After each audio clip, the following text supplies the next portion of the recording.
वर्णिवेश रमणीय दर्शनम मंदहासरुचिराननाम्बुजं पूजितं सुरनरोत्तमैर्मुदा धर्मनन्दनमहं विचिन्तये।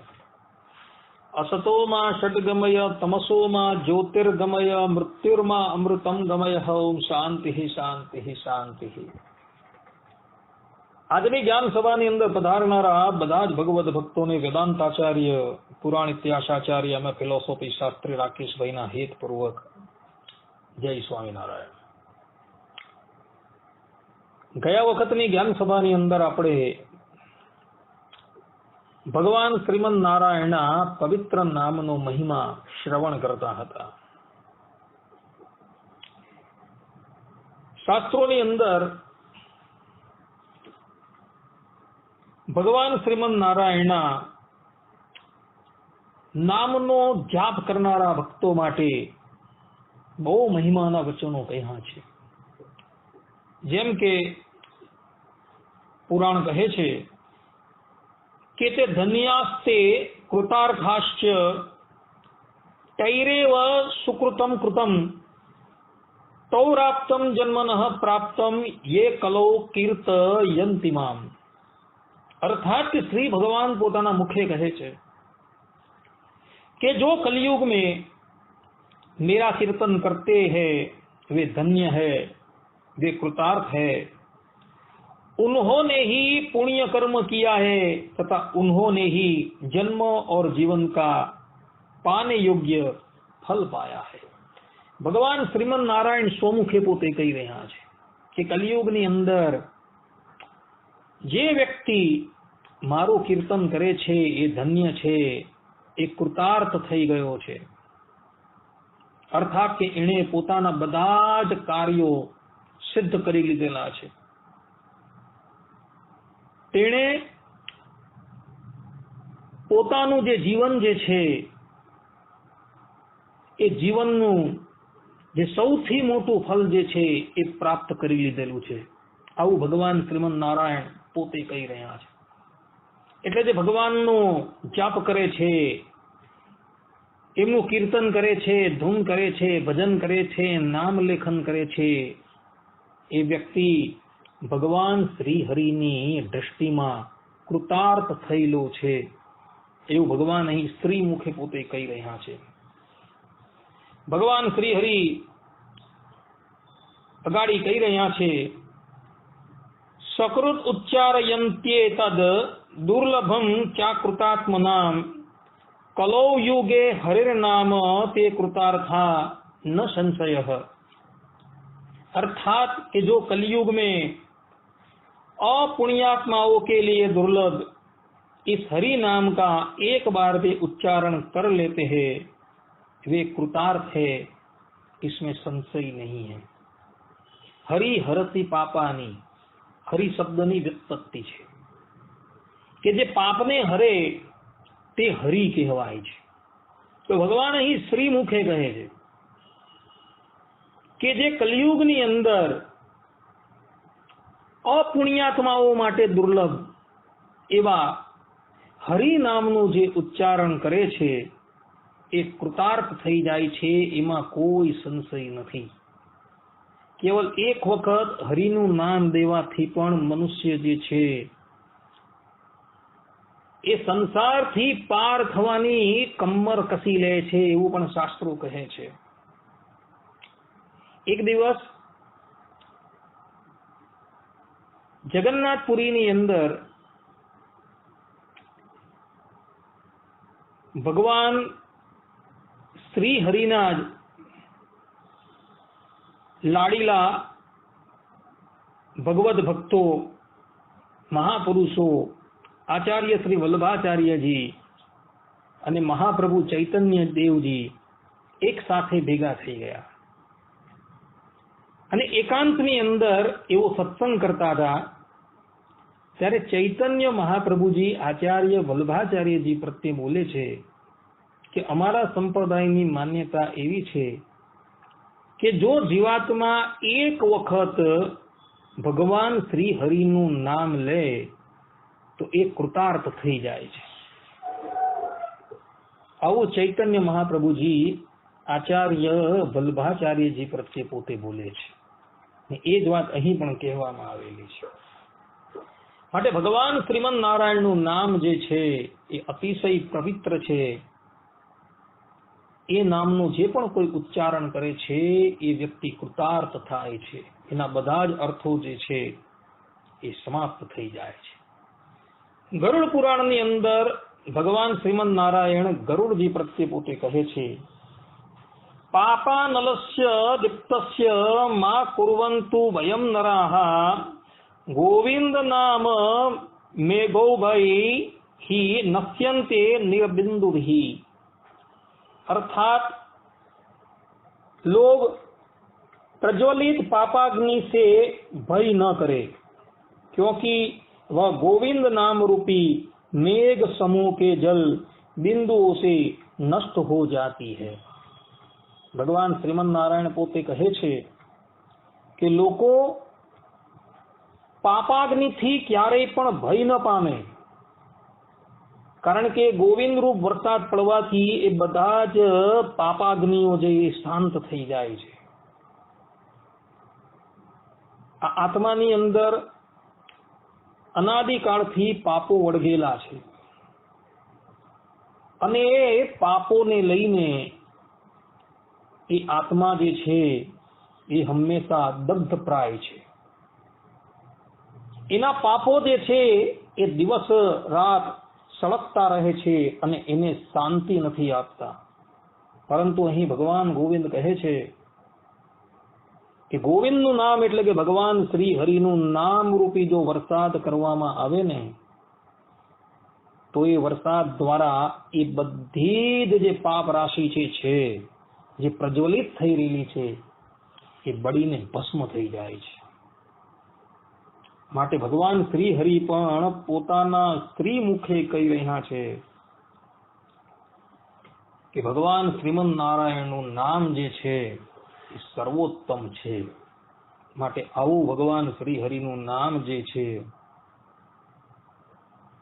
એ સતત જપતા રહેવું, એ જ સિદ્ધાંત વાત છે. શાસ્ત્રો કહે છે, યન્નામ કીર્તનમ ભક્ત્યા વિલાપન મનુચ્ચતમ, યન્નામ કીર્તનમ ભક્ત્યા વિલાપન મનોત્તમમ મૈત્રેયા શેષ પાપાનામ ધાતુનામિવ પાવકઃ.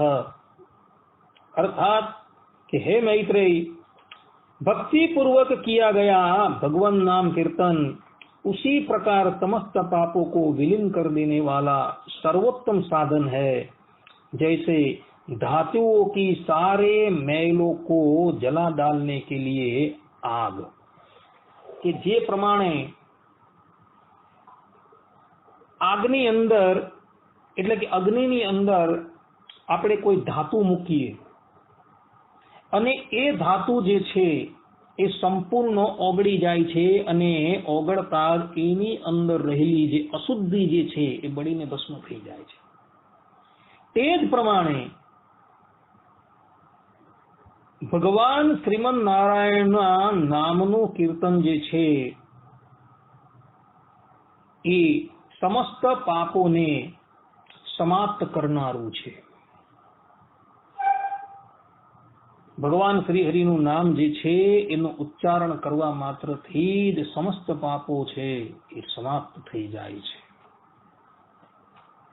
નામ જપની નિષ્ઠા જે છે એ સબરીજીને ગજબની હતી. ભક્તો કહેવાય છે કે સબરીજી પૂર્વ જન્મની અંદર એક રાજકુમારી તરીકે પ્રગટ થયા હતા, પરંતુ રાજકુમારીના રૂપની અંદર એ ભગવાન શ્રી રામની સેવા નથી કરી શકતા. એટલે માટે એનો અંતકાળ આવતા ભગવાનની પાસે એવો વરદાન માંગે છે કે પ્રભુ, હવે પછીનો મારો જો જન્મ થાય તો એ નીચ યોનિની અંદર થાય. અને એના ફલ રૂપે સબરીજી બીજા જન્મની અંદર એક ભીલ કન્યા તરીકે પ્રગટ થયા. શાસ્ત્રોની અંદર સબરીજીનું નામ લખેલું નથી. સબર જે છે એક જાતિ વિશેષ છે. સબર જાતિ એટલે ભીલની જાતિ. એ સબર જાતિની અંદર પ્રગટ થયા હોવાથી આ મહાભક્તાને સબરી તરીકે ઓળખવામાં આવે છે. રામાયણની અંદર તમે જુઓ, કોઈ પણ સ્થાનની ઉપર એમનું નામ નથી લખેલું, કેવલ એમની જાતિથી જ લોકો એને ઓળખે છે. તો આ સબરીજી જે છે એ સબર જાતિની અંદર પ્રગટ થયા હતા. જ્યારે વયસ્ક થયા એટલે એમના પિતાએ એમના લગ્ન જે છે એ પોતાની જ જ્ઞાતિની અંદર નક્કી કરી લીધા. અને જ્યારે લગ્ન હતા ત્યારે ભીલની જાતિ પ્રમાણે લોકોને જમાડવા માટે હજારો બકરા, હજારો ઘેટા, હજારોની સંખ્યામાં હરણો કાપવા માટે લાવ્યા અને એના માંસ દ્વારા બધાને તૃપ્ત કરવાનો એના પિતાએ વિચારેલું હતું. સબરીજી તો આ દ્રશ્ય જોઈને અતિશય દુઃખી થઈ ગયા અને વિચારવા લાગ્યા કે મારા એકને માટે આટલા બધા જીવાત્માઓને હિંસા થવાની, આ યોગ્ય નથી. એટલે સબરીજી એ જ રાતે પોતાના ઘરથી પલાયન થઈ ગયા અને રાતના દોડતા એટલે બધે દૂર નીકળી ગયા કે એના પિતાજી લોકો ત્યાં પહોંચી જ ન શકે. સબરીજી દોડતા પંપા સરોવરના કિનારે આવ્યા. દક્ષિણની અંદર પંપા સરોવર આવેલું છે. પંપા સરોવરના કિનારે કેટલાય મુનિઓના આશ્રમો હતા. સબરીજી બધાને જઈને વિનંતી કરે છે કે હું અનાથ છું, તમે મને રાખો, હું તમારા આશ્રમની અંદર કોઈ પણ કાર્ય કરી દેવા. પરંતુ એ ભીલ જાતિના હતા અને પહેલાના જમાનાની અંદર વર્ણાશ્રમની બહુ મર્યાદા રાખતા હતા. એટલે આ અંત્ય જાતિની કન્યાને કોઈ પણ પોતાના આશ્રમમાં રાખવા તૈયાર ન હતા. એટલે સબરીજીએ એક યુક્તિ કરી. આ બધા ઋષિઓની પાસે, એટલે કે ઋષિઓના મંડળની અંદર એક મહામુનિ હતા જેનું નામ હતું મતંગ ઋષિ. મતંગ ઋષિ પરમ ભાગવત હતા. સબરીજી મધ્યરાત્રિએ ઉભા થાય અને મતંગ ઋષિનો આખો આશ્રમ જે છે એ વાળી જુડીને સાફ કરી નાખે. પ્રાતઃકાળે જયારે ઋષિ ઉભા થાય ત્યારે જોઈ કે આશ્રમ જે છે એ સાફ સૂફ છે, કોણે કરેલો છે, પણ કોઈને કઈ પૂછે પણ કોઈ કહેવા તૈયાર નથી. આમ ઘણા દિવસ લગીન ચાલ્યું. એક દિવસ મતંગ ઋષિએ વિચાર કર્યો કે આ આશ્રમને જે સાફ સૂફ કરે છે એ કોણ છે, મારે એને જોવા છે. એટલે એક રાત્રિએ મતંગ ઋષિ પોતાના આશ્રમની અંદર એક ખૂણામાં ઉભા રહીને આશ્રમને કોણ વાળી જુડીને સાફ કરે છે એની રાહ જોતા થકા ઉભા રહ્યા. અને એવામાં મધ્યરાત્રિ થઈ એટલે એક ભીલની કન્યા ત્યાં આવી અને આશ્રમને આખો વાળવા લાગી. મતંગ ઋષિ એમની પાસે પધાર્યા અને કહે, બેટા તું કોણ છે? ત્યારે સબરીજીએ પોતાની બધી હકીકત કહી. એટલે મતંગ ઋષિએ કહ્યું, કઈ નહીં બેટા, તું મારા ઘરે રહે. મતંગ ઋષિ ત્રિકાલદર્શી હતા.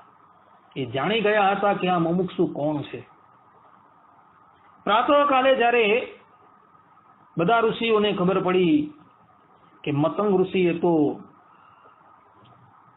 પોતાના આશ્રમની અંદર એક અંત્યજ કન્યાને આશરો આપેલો છે, એટલે એ બધા જ ઋષિ મુનિઓ રૂષ્ટ થઈ ગયા અને મતંગ ઋષિને બધાએ ત્યાગી દીધા કે હવે આ ઋષિ જે છે એ આપણી સાથે રહેવા માટે યોગ્ય નથી.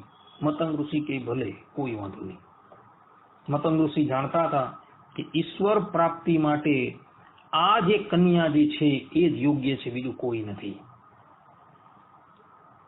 સબરી ત્યાં આશ્રમમાં રહીને ઋષિની બહુ સેવા કરવા લાગ્યા.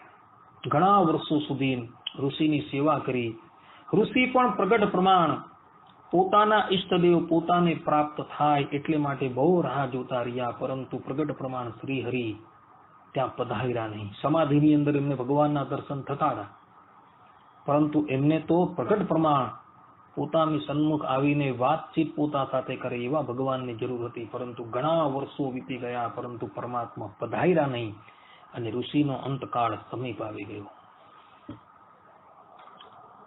ઋષિ પથારીવશ છે. સબરી એના ચરણની પાસે બેઠેલી છે. સબરીની નેત્રની અંદર આંસુ વહી રહ્યા છે. મતંગ ઋષિએ એને પોતાની પાસે બોલાય કે બેટા અહીંયા આવો.